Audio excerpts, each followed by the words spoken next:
जो लोग निस्वार्थ भाव से भक्ति करते हैं। एक ग्वाला रोज गायों को चराने गाय से बाहर जंगल में जाता था। जंगल में एक संत का आश्रम था। वहाँ संत रोज तप ध्यान मंत्र जाप करते थे। ग्वाला रोज संत को देखता था तो उसे समझ नहीं आता था कि संत ये सब क्यों करते हैं। ग्वाले की उम्र कम थी।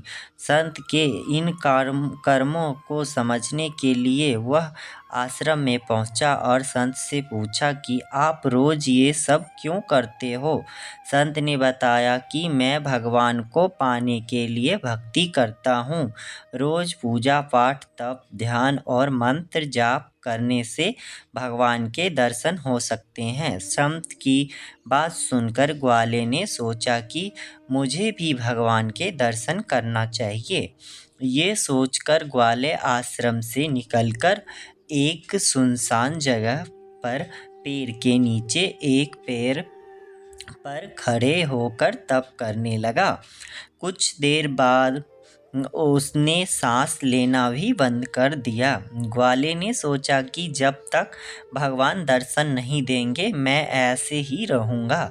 छोटे से भक्त की इतनी कठिन तपस्या से भगवान बहुत जल्दी प्रसन्न हो गए।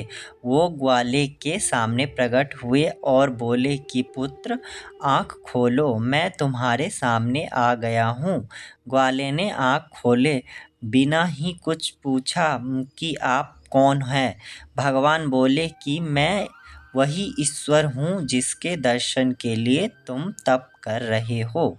यह सुनकर ग्वाले ने आँख खोल ली, लेकिन उसने ईश्वर को कभी देखा नहीं था। वह सोचने लगे कि क्या ये ही वो भगवान है।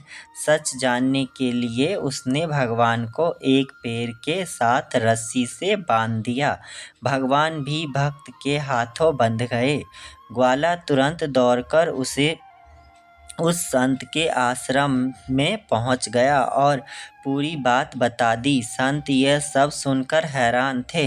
वह भी तुरंत ही ग्वाले के साथ उस जगह पर पहुंच गए। संत उस पेड़ के पास पहुंचे तो वहां कोई दिखाई नहीं दिया। भगवान सिर्फ ग्वाले को दिखाई दे रहे थे।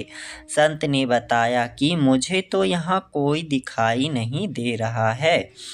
तो ग्वाले ने भगवान से इसकी वजह पूछी। भगवान ने कहा कि मैं उन्हीं इंसानों को दर्शन देता हूँ जो निस्वार्थ भाव से मेरी भक्ति करते हैं। जिन लोगों के मन में कपट स्वार्थ लालच होता है उन्हें मैं दिखाई नहीं देता।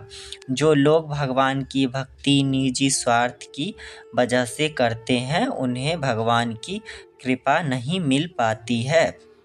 निस्वार्थ भाव से की गई भक्ति ही सफल होती है।